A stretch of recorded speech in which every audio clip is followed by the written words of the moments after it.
Sejam todos muito bem-vindos e muito bem-vindas ao podcast História Presente, produzido pelo LPPE, Laboratório de Pesquisas e Práticas de Ensino da UERJ. Hoje estamos no segundo episódio da nossa nova série, Fala Prof. Aqui, nós alunos da UERJ vamos entrevistar professores e professores egressos do curso de licenciatura da UERJ, que trabalham e pensam a educação básica. Nossa série tem como proposta ser um espaço de diálogo entre a escola e a universidade. Hoje vamos entrevistar o professor Júlio Paixão Santos. E para tal, temos eu, Fernando Martins, graduando de História e bolsista de extensão do LPPE, e Lorena Campos, também graduando de História e bolsista de extensão ligado ao laboratório, e minha amiga. Júlio Paixão Santos é professor de História do Colégio Pedro II, atuando na educação básica e na especialização em ensino de História, como coordenador e professor das disciplinas Teoria, Metodologia e Práticas de Ensino de História na Educação Básica, Ensino de História, Ciências e Temas Transdisciplinares. É bacharel e licenciado pela UERJ, mestre em História das Ciências e da Saúde pela Casa Oswaldo Cruz e doutor em História das Ciências e da Saúde pela mesma instituição. Atualmente cursa a especialização em Gestão dos Processos Educativos na Escola, na FEBEF-UERJ. Ao longo da carreira, trabalhou com educação básica, ensino superior e organização, descrição e digitalização de documentação histórica em diversas instituições públicas e privadas, como Seduc Rio, Unirio Cederj, Feuduc, Instituto Moreira Salles RJ, Mameluco e Instituição Senador Nelson Carneiro. Professor, a gente queria reiterar nosso agradecimento por aceitar o convite, tanto meu quanto do Fernando, quanto da professora Renata. E para começar, a gente queria te perguntar o que te fez escolher essa profissão, né? Se o motivo ainda é o mesmo, se o senhor ingressou na universidade pensando em pesquisa e mudou para ensino, ou se ensino sempre foi de cara, o que você sempre quis, assim. A gente queria te ouvir um pouquinho falar sobre isso. Acho que entrar na UERJ em História tem um pouco a ver com a compreensão da sociedade que eu estava tendo naquela época, depois de sair do segundo grau, né? Atualmente ensino médio, e um pouco também olhando para essa ideia de ser um pesquisador em História, estudar a História, inicialmente como pesquisa, mas que depois você descobre, e isso você vai descobrindo ao longo da faculdade, e que não existe um campo de pesquisa em história propriamente no Brasil. A história ela existe muito como docência, e com poucas instituições de pesquisa em história, na nossa realidade. Então, a história como pesquisa e como ensino acabam se misturando muito nas instituições, universidades, mesmo no Colégio Pedro II, que é onde eu estou hoje. Então, assim, foi uma coisa que durante a faculdade você acaba descobrindo. E aí eu acabei gostando tanto da docência que isso foi me levando a cada vez mais investir no ensino, né? Primeiramente nos pré-vestibulares comunitários, isso eu ainda estava na graduação, e aí depois entrando em outras instituições, dando aula no estado, em faculdades particulares, públicas, até chegar no colégio. Perfeito, professor. Ahn, então, esse desejo parece que foi se construindo ao longo da graduação para você, né? De entrar nessa área de ensino de história. Você falou mais dessa parte de quando você entrou, mas quando você saiu da graduação, como é que foi essa entrada no ofício de ser professor para você? Como foi essa formação inicial? Como você enxergava ela na época e como você vê ela agora, assim, fazendo um paralelo? Eu comecei a dar aula, de fato, eu ainda estava na graduação, ainda estava no bacharelado em História na UERJ Maracanã, e eu comecei dando aula no pré-vestibular da Educafro, que é o pré-vestibular para negros carentes. Eu dava aula no PVNC em Duque de Caxias, que é onde eu morava, e aí a gente tinha, numa escola estadual do bairro, o núcleo do PVNC que funcionava aos sábados. E aí eu estava ali pelo quinto período de História, eu comecei dando aula nesse pré-vestibular. Quando eu termino a licenciatura, terminei a licenciatura em 2006, eu entrei direto para o mestrado. E aí eu não fui propriamente dar aula de história nesse momento. Eu saí da licenciatura para Fiocruz para trabalhar no mestrado com o objeto que foi o meu objeto de TCC na UERJ, que foi estudar a saúde e a educação numa escola chamada Escola Regional de Meriti, que era na Vila de Meriti, hoje cidade de Duque de Caxias. E aí eu fui para Fiocruz e eu só entrei de fato na docência dando aula em 2008, quando eu, saindo do mestrado, eu não quis emendar direto no doutorado, e aí eu fui buscar concursos, fui buscar me inserir no mercado. Aí, nessa época, 2008, teve um concurso do Estado, eu entrei no Estado do Rio de Janeiro como professor, fiquei 4 anos. Nessa época, também comecei a dar aula na FEUDUC, que é a faculdade de História que não existe mais hoje, mas que era em Duque de Caxias, que formou importantes quadros ali da história regional, da história de Duque de Caxias.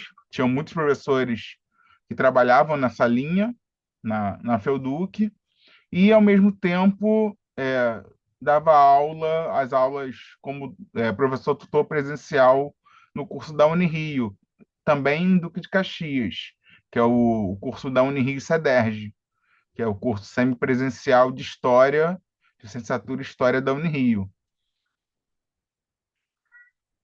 E aí, nesse meio tempo, eu também fiz o processo seletivo do Colégio Pedro II, como professor substituto, fiquei ali de 2010 a 2012 como professor substituto do Colégio Pedro II. Então, nessa época, de 2008, assim, eu estava me dividindo em pelo menos 4 frentes, dando aula em 4 lugares diferentes, depois de sair do mestrado. E aí foi que eu comecei, de fato, a exercer a docência no, no ensino regular, no ensino oficial. Obrigada, professor. E assim, pensando nessa perspectiva, né? O campo do ensino de história ele vem se consolidando, né? Hoje em dia, essa reaproximação, né? Que por muito tempo foi muito distante entre universidade, escola, né? Em diversas instituições, assim, né? E hoje em dia você já tem um debate maior sobre o docente como intelectual, né? A aula como uma produção de conhecimento também, né? Não é como se o porque tinha muito essa perspectiva de que o professor não seria um intelectual, né? Tanto que tem aquela coisa de, quem não sabe ensina, né, essas ideias assim. E hoje em dia o professor é visto não como mais um mero reprodutor desse conhecimento acadêmico, mas produtor do conhecimento. E aí eu queria perguntar assim, como é que funcionava essa questão na época da sua graduação e hoje em dia, né? Se você consegue perceber diferenças, aproximações, se você acha que mudou ou não mudou muito.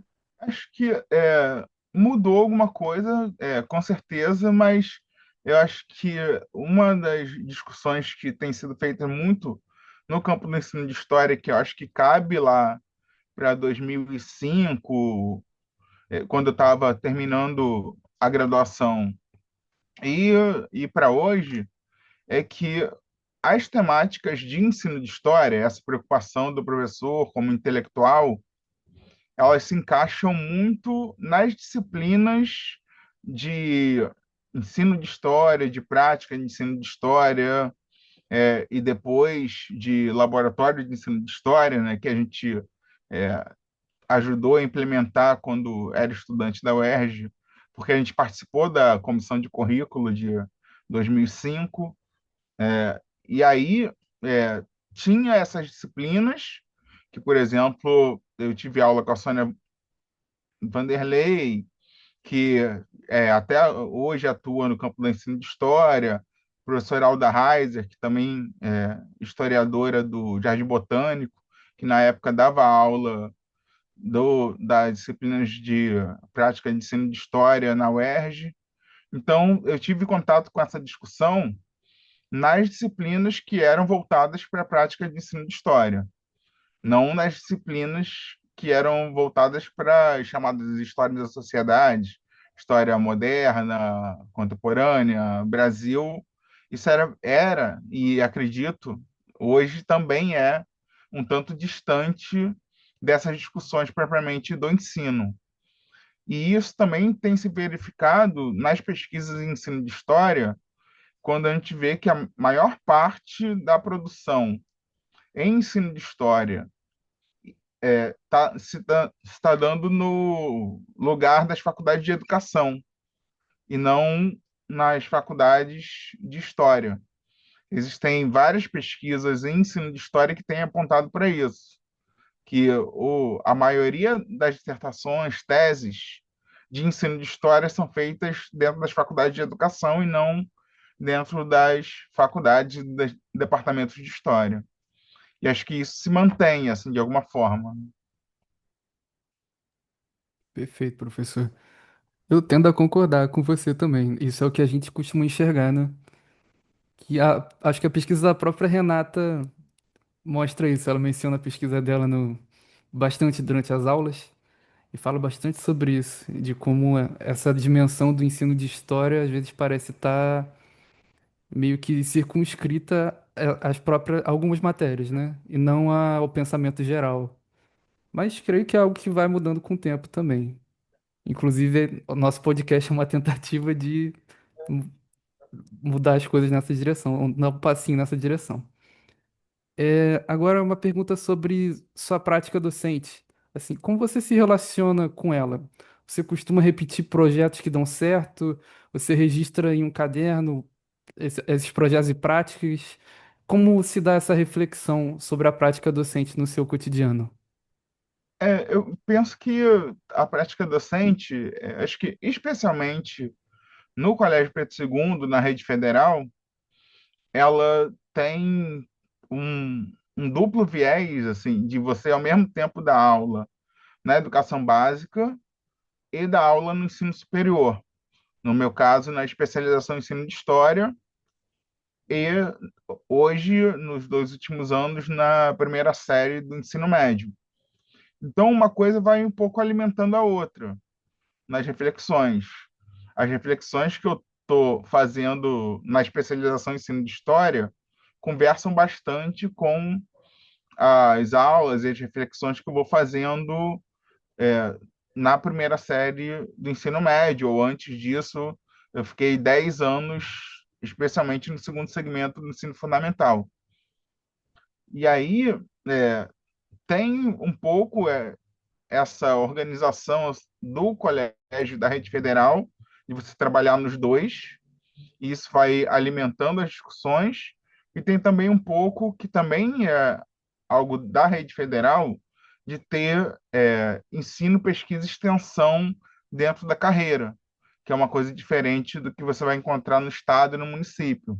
Então, a gente também tem projetos de pesquisa, tem projetos de extensão, projetos de cultura, e a gente realiza diversas coisas que vão desde exposições de arte, exposições de história, das histórias em quadrinhos, que a gente já realizou ao longo desses anos, mais de uma década que eu estou no colégio, pesquisas sobre ensino de história e história da ciência, e aí isso vai também alimentando as aulas para os estudantes e a forma como a gente dá aula. O que, por exemplo, se a gente for pensar em história indígena, em história da África, em história dos povos afro-brasileiros, trazer um pouco dessa experiência das técnicas africanas, técnicas indígenas, da ciência indígena, ciência africana, para dentro de sala de aula, tentando conversar com os alunos, dialogar com os alunos sobre a importância de olhar para esses povos também como produtores de cultura, de ciência, de artes. E aí uma coisa vai ali alimentando a outra no sentido de enriquecer as aulas também. Professor, só uma pergunta, curiosidade. O ensino superior no Pedro II, ele já surge com essa pegada, com essa intenção, ou é algo que foi se desenvolvendo ao longo do tempo? O ensino superior, da forma como a gente entende hoje no Colégio Pedro II, ele é possível a partir da introdução do colégio na Lei dos IFES, dos Institutos Federais. Isso se dá em 2012. Entrando na rede federal de educação, tecnologia e ciência, a gente tem a possibilidade de ter, desde lá da educação infantil até um mestrado e um doutorado. Há 10 anos atrás, em 2015, a gente começou a organizar uma especialização em ensino de história, que vai fazer no início do ano que vem 10 anos, e também, alguns anos depois, a gente começou a ter a licenciatura em História no campus Realengo. E sempre com essa ideia de que, ao mesmo tempo, você teria um professor que atuasse na educação básica e no ensino superior, fazendo essa ponte, essa discussão aí, casada entre a reflexão do ensino superior, da formação de professores e a formação na educação básica, que não é uma coisa recente, se a gente pensar, né? Anísio Teixeira, por exemplo, em 1946, quando estava discutindo a lei de criação dos colégios de aplicação, era isso que ele estava propondo, que o professor ele desse ao mesmo tempo aula no ensino superior e na educação básica, para uma coisa alimentar a outra. Isso a gente também viu nas reflexões do Darcy Ribeiro, quando ele, a partir do Anísio, propôs uma ideia de escola de demonstração. E aí fez isso com os CEPs, e isso também faz com que surja a FFP, a Faculdade de Formação de Professores em São Gonçalo. Tem muito disso também, desse projeto ali naquele momento de juntar as reflexões da universidade com as reflexões da educação básica.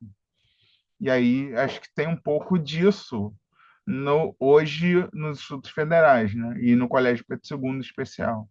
Achei muito interessante essa sua reflexão, assim, né, acerca do ensino básico, como esses debates têm que estar tanto no ensino superior quanto no básico, porque até na própria universidade a gente percebe, né, quem teve um pezinho ali no ensino básico traz uma outra perspectiva sempre para dentro de sala de aula, né, nunca perde essa experiência que a educação básica proporciona, né. E interessante você falar isso porque geralmente os professores que passaram por essa carreira no ensino básico falam um pouco mais sobre ensino do que outros professores nas matérias ditas como obrigatórias, né? E não as voltadas para ensino. Mas assim, você já foi deslocando um pouco para a próxima pergunta, que ser professor hoje em dia, né, em todos os segmentos, eu acho, tanto no ensino fundamental 2 quanto no médio, quanto nas pós-graduações, geram muitos desafios, né? Uma profissão que carrega muito isso, né? E aí eu queria perguntar um pouquinho qual que foi o seu maior desafio no início e qual tem sido agora, né? Tanto vendo essas duas vertentes, assim, né, que o senhor passou pela educação básica, ensino médio, hoje em dia compõe a pós-graduação. Então, assim, quais foram os maiores desafios que o senhor enfrentou e enfrenta hoje em dia nessa posição? Assim, no início da carreira, e isso eu encontro também diversos colegas que estão iniciando a carreira e que são alunos da especialização em ensino de história, e são coisas que eu também já vivi, é a questão dos baixos salários e do fato de que você precisa dar aula, às vezes, em 3, 4 lugares, como eu relatei para vocês aqui ainda há pouco, para conseguir se sustentar, para conseguir ter uma carreira. Esse é um dilema muito grande no campo da educação hoje, que eu não vivo mais porque no colégio a gente tem dedicação exclusiva, a gente tem uma carreira que é adequada, embora a gente sempre tenha o que melhorar. A gente pode dizer hoje que a carreira de educação federal é uma carreira boa a se trilhar, mas lá no início é dar aula em 3, 4 lugares, às vezes ainda pegar uma aula extra, pegar mais um aluno para dar aula de reforço, e isso é muito difícil, muito ruim, se a gente pensa numa carreira docente em que o professor precisa pensar na aula que ele está ministrando, precisa avaliar as suas aulas, avaliar os estudantes, e com isso ir melhorando nessa reflexão sobre a sua própria carreira e sobre as suas próprias aulas. Um aluno recém-saído da faculdade que se torna um professor e dá aula em 4 lugares, ele tem muito pouco tempo para pensar. Ele vai ficar saindo de um lugar para o outro, vai dar aula, às vezes, em 4 lugares, em 60 tempos a semana, em todos os horários que ele encaixar, e isso tem a ver um pouco com a desvalorização existente no Brasil da carreira docente, né? Eu cito sempre o exemplo do estado em que eu entrei ganhando R$ 500, saí 4 anos depois ganhando R$ 1.000, enquanto professor do estado do Rio de Janeiro. E hoje, de alguma forma, isso se mantém, essa desvalorização da carreira docente. E aí isso, eu diria que é o principal desafio ali no início da carreira, conseguir se manter na carreira diante de todos esses desafios. Hoje, dentro do Colégio Pedro II, já há mais de 10 anos como professor, os desafios eles estão muito ligados às diversas demandas que existem na carreira federal dentro do Instituto Federal, que é trabalhar com ensino, pesquisa, extensão, cultura, gestão e ligar todos esses pontos dentro de uma carga horária oficial de 40 horas semanais. Então, lidar com, ao mesmo tempo, a demanda de estar em sala de aula, produzir material para sala de aula, e ao mesmo tempo de ser um pesquisador no ensino de história, de produzir artigos, participar de eventos, congressos, ao mesmo tempo ter propostas para extensão, para a área cultural da escola, de acordo com as demandas que aparecem dentro da instituição, e ao mesmo tempo atuar em reuniões de gestão como coordenador da especialização. Todas essas frentes, né, são difíceis e, para algumas delas, a gente nem mesmo teve formação. E essa é uma outra coisa que a gente também pode pensar nessa relação aí entre a profissionalidade docente e a, a formação que a gente tem na licenciatura, nas universidades. A gente é formado para ensino e pesquisa. E aí, quando você entra numa realidade dessa, você tem a gestão da cultura, a gestão de atividades de extensão, a gestão propriamente administrativa, que são coisas para as quais, e que muitas vezes, e na minha experiência, a gente não tem isso, não teve isso na licenciatura. E também por isso eu voltei a ser aluno da UERJ, né? Hoje fazendo o curso de gestão dos processos educativos na UERJ, lá de Duque de Caxias, na FEBEM. Um pouco com essas preocupações. Uma curiosidade também, quantos alunos tem em média nas turmas que você pega no Pedro II, professor? Oficialmente, pelos parâmetros do Conselho Nacional de Educação, são 30 alunos, né? 30 alunos mais 10%. E a gente tenta, de alguma forma, respeitar esse limite, que é um limite legal, que é determinado pelo custo aluno-qualidade. E aí são 30 mais 10% oficialmente. Mas aí tem uma variação. Às vezes tem turmas que chegam a 36, 37, 38, e tem turmas que têm um pouquinho menos, 25, 26, 27. Mas sempre girando aí em torno desse número, que é o de 30, tentando respeitar aí o parâmetro aluno-qualidade. Na realidade do Estado, eu já dei aula para turmas com 50, com muito mais alunos. E aí também esse poderia ser colocado aí como um outro desafio também. Na realidade de uma escola estadual, com salas grandes, com turmas grandes, com a tentativa aí, a partir de uma ideia mais liberal de educação, de racionalização, de aumento da eficiência econômica, se juntam muitas turmas, às vezes chegando a turmas com 50 alunos, e isso dificulta imensamente o trabalho. Na especialização, eu já tenho turmas ali que giram também em torno dos 20 e poucos, chegando a 30. É o que a gente tem hoje, né? Em cada turma, a gente tem a entrada de 32.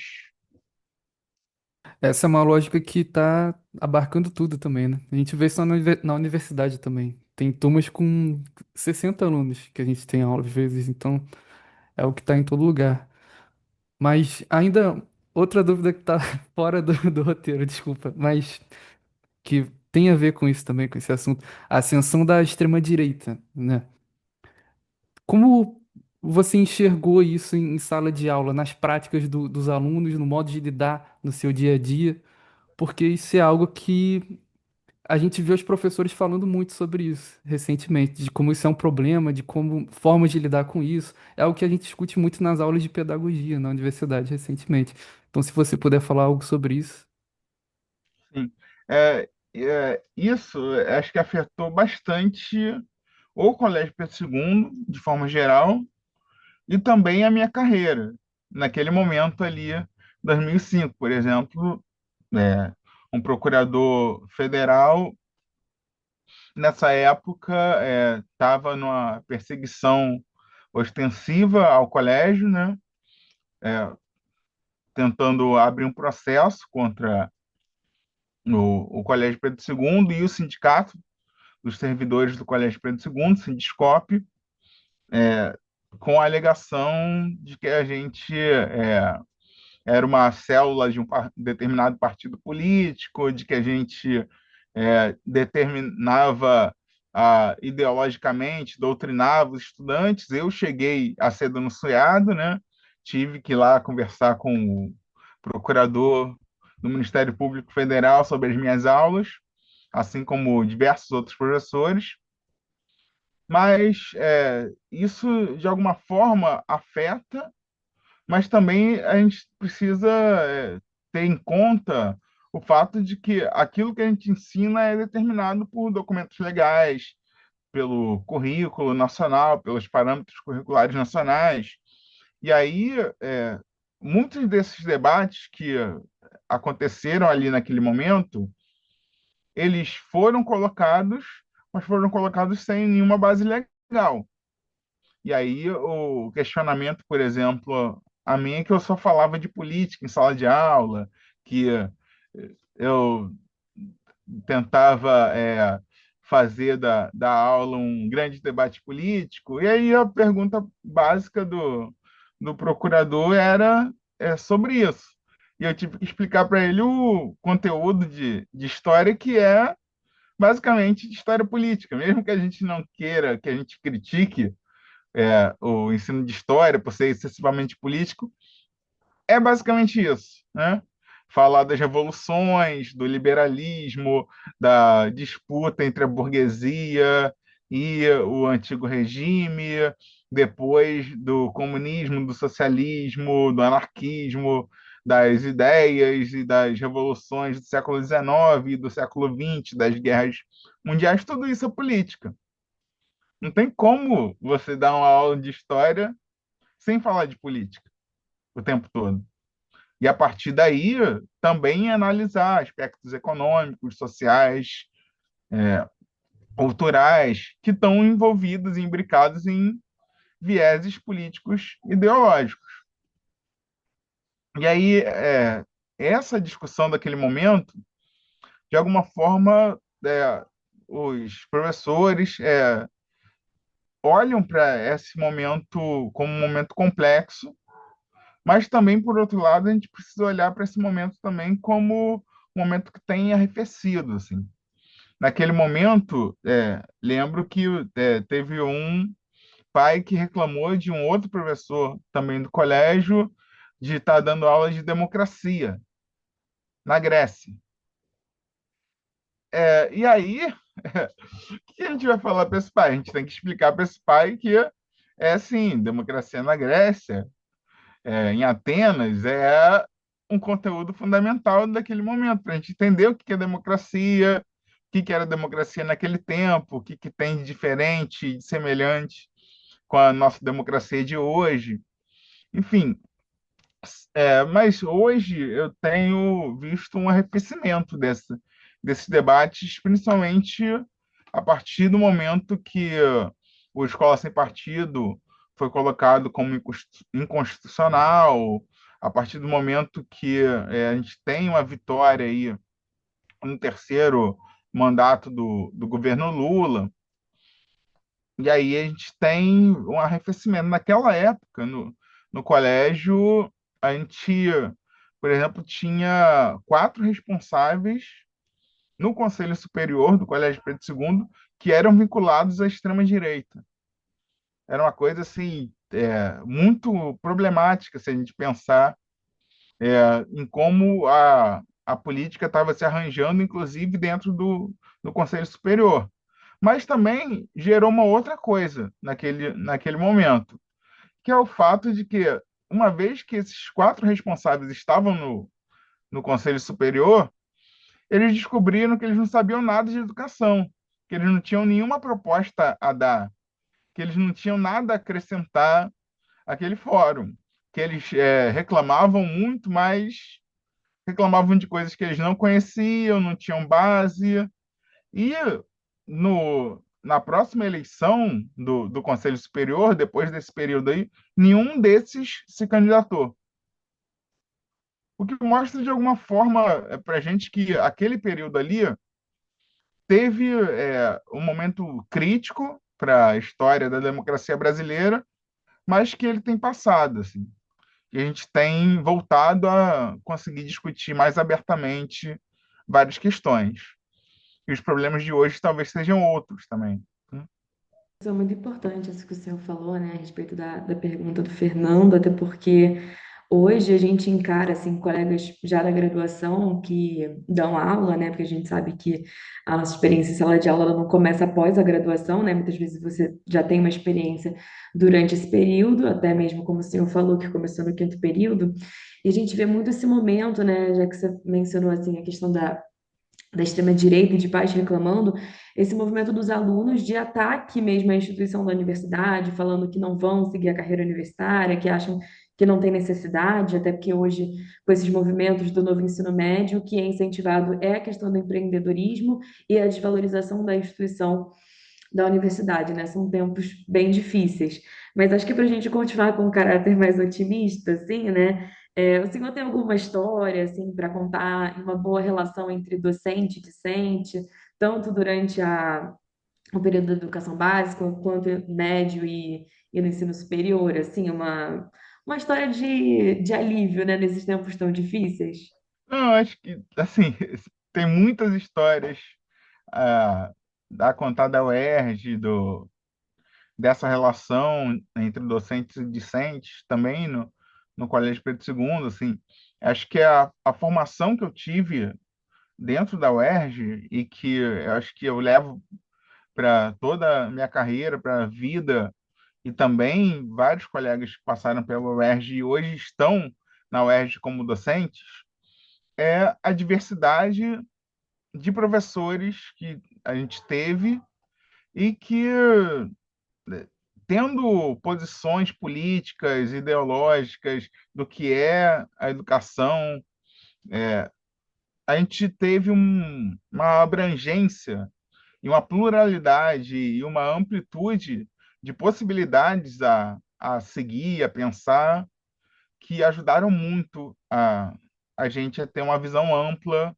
da sociedade brasileira e mesmo da história em nível mundial. E aí eu tô falando do Antônio Edmilson, do Luiz Edmundo, Manuel Salgado, que foi meu orientador no TCC, Maria Regina Cândido e diversos outros professores que Lenar, enfim, é uma infinidade de professores que nos ajudaram a pensar de formas diferentes a história e também a nos ajudar a entender um pouco essa relação da carreira, da história, da história enquanto pesquisa com a vida social, que é uma coisa que o Edmilson falava muito para gente, né? Dessa relação entre o que acontece na vida, no cotidiano, e o que acontece na pesquisa e ensino de história, no olhar do historiador para o passado.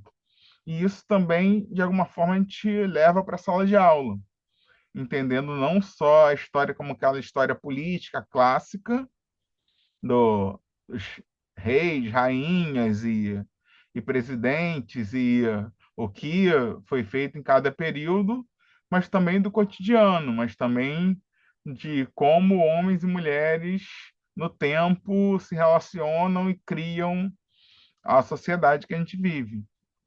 E aí as relações com os estudantes acho que passam um pouco por isso também, pela essa ideia de que a gente não pode ter uma rigidez tão forte nos conteúdos factuais, nos conteúdos conceituais, mas a gente tem que pensar também em procedimentos, em atitudes, em valores, e como a escola também é um lugar de sociabilidade, de relação com o outro, para que todos se desenvolvam. Então, acho que isso é a razão de ser da escola também, né? A universidade, né? A universidade também precisa se pensar nesse sentido, né? Não só como um lugar de aprendizagem de um conceito, dos processos históricos, mas também dos procedimentos, também dos valores, também das atitudes, né? A gente vai se encaminhando para as últimas perguntas aqui. Eu queria te perguntar se você gostaria de deixar algum recado para os alunos e alunas que estão se formando agora nas licenciaturas em História e se você tem, se quiser falar sobre algum projeto seu, assim, de ensino, de pesquisa ou qualquer coisa, assim, quiser divulgar, fica à vontade. Acho que para os alunos de hoje, sejam os alunos da UERJ, sejam os alunos que a gente recebe na especialização em ensino de história, que são muitas vezes alunos que acabaram de sair da graduação e vão procurar a especialização para refletir sobre o ensino de história, sobre a prática docente de história. Acho que a gente tem um momento que é complexo, de fato, que é esse momento do novo ensino médio, uma tentativa de diminuição da carreira docente, apesar do discurso de valorização, porque existem discursos contraditórios aí hoje do governo, que ao mesmo tempo afirmam que querem valorizar a educação e ao mesmo tempo é, criam reformas que têm diminuído a importância da educação no contexto nacional. Então, isso também tem acontecido em estados, municípios, mas eu acho que isso tem a ver também um pouco com a luta que a gente precisa travar para a melhoria da educação em nível nacional. Atualmente, estou também na direção de políticas educacionais e culturais do Sindicato dos Servidores do Colégio Pedro II, e uma das lutas que a gente tem feito atualmente é contra a reforma administrativa, que também visa essa racionalização de cargos, esse enxugamento da máquina pública. Acho que essas todas as questões que aparecem no contexto hoje são extremamente desafiadoras, extremamente difíceis para a carreira docente. Mas, dito isso tudo, acho que a carreira docente é ainda uma carreira muito importante para ser valorizada por nós, educadores, e também pela sociedade em geral, porque é ali que a gente está formando os valores, está formando a sociedade para ser uma sociedade mais plural, que pense na diversidade, que pense no outro, que pense na solidariedade coletiva, e isso tudo está também sendo criado na escola. E aí a escola tem esse duplo viés, né? Que é, por um lado, levar o conhecimento científico até as crianças, aos jovens, até a sociedade de forma geral, e do outro também ser pensado como um lugar e um espaço de gestão democrática, no sentido de que a própria democracia precisa se fazer ali no âmbito escolar para que a gente entenda na prática o que é essa democracia. E isso é uma luta coletiva e constante, que precisa aí de forças e mentes e corações para isso. Tá falando de projetos, assim, acho que o projeto atual e mais recente, mais importante que a gente tem tocado é a especialização em ensino de história. A gente acabou agora de lançar um edital esse esse mês para novos alunos da especialização em ensino de história para o ano que vem, para formar a turma de 2026. A especialização está fazendo 10 anos, né? E aí, esses projetos que a gente tem tocado em ensino de história têm se focado, sobretudo, na ideia de uma educação integral que não se pense só como uma educação propedêutica voltada para a universidade, com conteúdos factuais, conteúdos conceituais, mas que também se volte para conteúdos procedimentais, atitudinais, valores, para a discussão da própria sociedade naquilo que ela faz, naquilo que ela sente, naquilo que ela pensa. Então, esses projetos, eles têm, dentro da especialização, especialmente como eu estou pensando, um destaque importante. Assim. E a gente tem vários alunos que têm também se interessado por isso, entrado na especialização, trabalhado com a criação de jogos no ensino de história, com a construção de narrativas e construção de projetos históricos voltados para a história indígena, para a história africana, afro-brasileira, que tem ajudado a gente a refletir sobre o lugar da gente enquanto professor de história. E aí, esses projetos eu acho que são os mais importantes para a gente tocar no momento. Assim, um projeto que olhe para a história, para o ensino de história, a partir da sua diversidade. E aí, além desse, a gente está também com um projeto editorial em publicação de livros didáticos, que é o Amplitude História, que é voltado para o segundo segmento do ensino fundamental, e o Interação História, que é um livro também aprovado no PNLD, voltado para o ensino médio, que traz um pouco dessas reflexões teórico-metodológicas do ensino de história para o livro didático. Obrigada, professor. Então, assim, já encaminhando para o final, primeiramente a gente gostaria de agradecer a sua participação. A professora Renata falou muito bem do senhor, que o senhor é um colega dela, né, é extra-profissão, então a gente queria muito agradecer também em nome dela aqui. É, queria falar um pouco assim, é muito bom a gente ouvir esse discurso de alívio, né, que é importante a gente estar entre os nossos, assim, na educação, né, lembrar que vale a pena sim, lembrar das nossas lutas, da educação como instrumento de resistência, de socialização, né, em tempos tão difíceis da própria máquina pública querendo engolir, privatizar o nosso sistema e o nosso ofício, né? Então, para finalizar, a gente queria também convidar todo mundo que está assistindo o podcast a ouvir os próximos episódios, e os que já foram lançados aqui no História Presente, e também convidamos todo mundo a conhecer os projetos do professor, que inclusive a gente até já deu uma olhada que a Renata levou em sala de aula para a gente conhecer um pouco, né, da sua cocriação com ela. E é isso, convidamos a todos a conhecer, né, todos que trabalham com ensino ou pesquisam ensino de história. Muito obrigada. Professor, muito obrigado também. Repito meus agradecimentos. Faço das palavras da Lorena minhas. E até a próxima, gente. Tchau, tchau. Tchau, tchau. Obrigado.